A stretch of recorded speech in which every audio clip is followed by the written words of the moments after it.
I am presently doing a series on the Bible that each video is only 15 minutes long because I know that, how pastors put it, the mind can only take what the seat can endure. Well, I'm not worried too much about the seat can endure because mine are only 15 minutes long. However, I have noticed in my studies that one of the biggest trip signs in Exodus happens to be Exodus 20:18 through 23, I believe it is.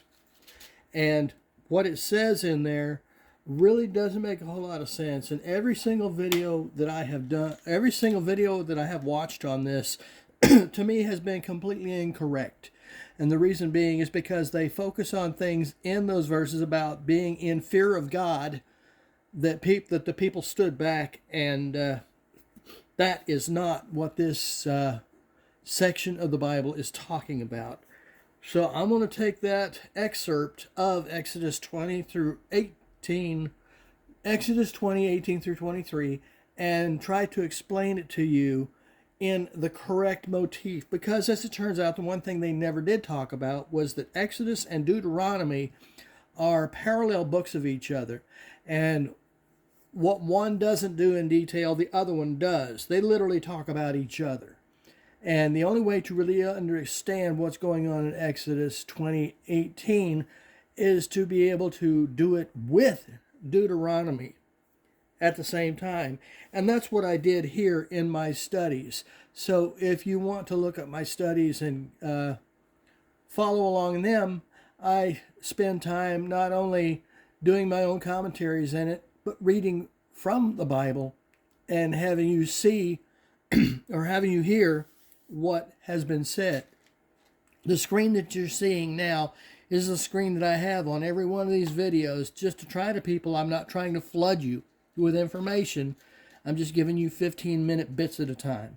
I'm going to try to make this one last about 15 minutes, but it will explain that one implicitly. I called it Exodus 009. Now, let's see how to apply the commandments and laws to today and your life. Remember, more laws, these laws belong to the Hebrews, but God is watching you too. Now, let's get back to the problem below. How you would say, those crazy kids. When God speaks in the cloud, the people hear him, Deuteronomy 4:12. What they don't know is that God can hear them too, because God is omnipresent. Deuteronomy 5:28. The mountain on fire with the presence of God, and lightning, thunder, and fire is becoming too much for the people. At the 10th commandment, they are scared, out of their wits, and hope not to be put to death. Deuteronomy 4:24 through 25.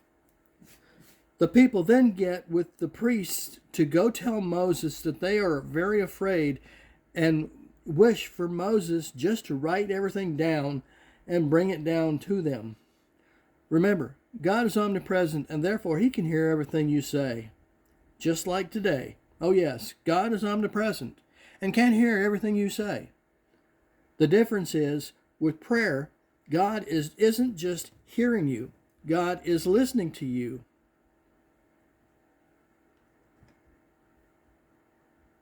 And can hear everything you say. The difference is, with prayer, God isn't just hearing you, he is listening to you and getting more of your details, desires, requests, and so on, person to person. God did say, you have not because you ask not. James 4:2. Moses and Aaron come down the mountain to speak to the people. Moses tells the people that God said to go back to your tents.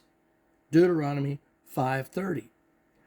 But Moses is to come back up the mountain the third time and continue with getting the commandments and laws. Deuteronomy 5:30. Squirrel, I need to bring this to mention because this happens several times in the Bible. That is, two different versions of the same event. Don't just take all your statements at face value. If you question what was said, ask someone at the church. When Exodus 20:21 says they stood afar off, What it means is they went to their tents, Deuteronomy 5:30. Moses then went back into the cloud on the mountain in the third time, back up to God. Aaron didn't go up this time.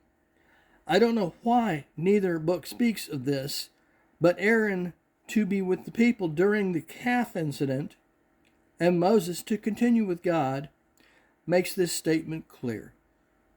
Moses went back up now 3 times and stayed up on the mountain 40 days and 40 nights to get the rest of the information. Now I'm going to stop right here in that reading and just give you a couple of things that if you do look into that section, you're going to discover. Moses didn't go up into the mountain 1 time. Moses didn't go up twice. Moses went up into the mountain 7 times. Not only that, but that mountain is 7,500 feet high. It was a climb for him to get up there.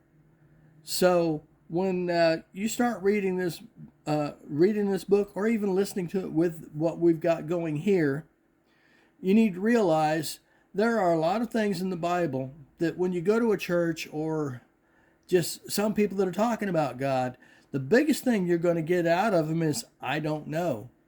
Because the Bible is actually not 66 books. The Bible is 1 book. It's 66 different points of reading.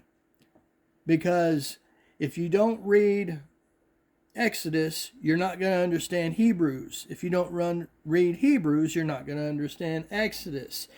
If you check out my section in Genesis when I start talking about all the things that happened before the world was even invented, yes, it's all in the Bible.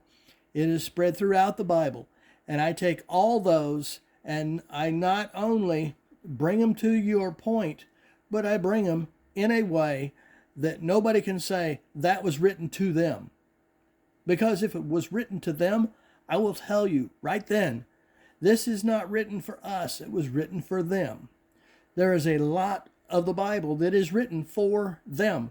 There's a lot of the Bible that is written for us.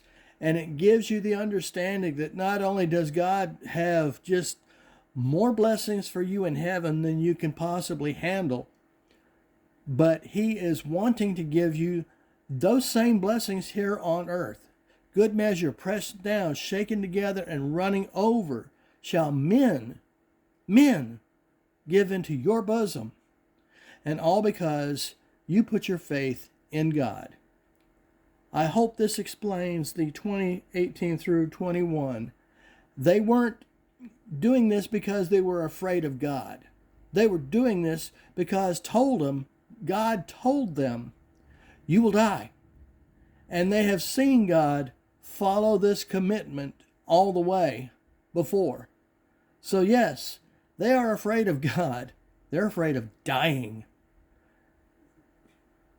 I hope this clears things up. And I hope that you will take this opportunity to start looking up the other ones that I have created for the books of the Bible that give the Bible, my narrative, and the narrative of someone who I thought had a lot of gold nuggets in his preaching. Thank you, and hope to see you soon.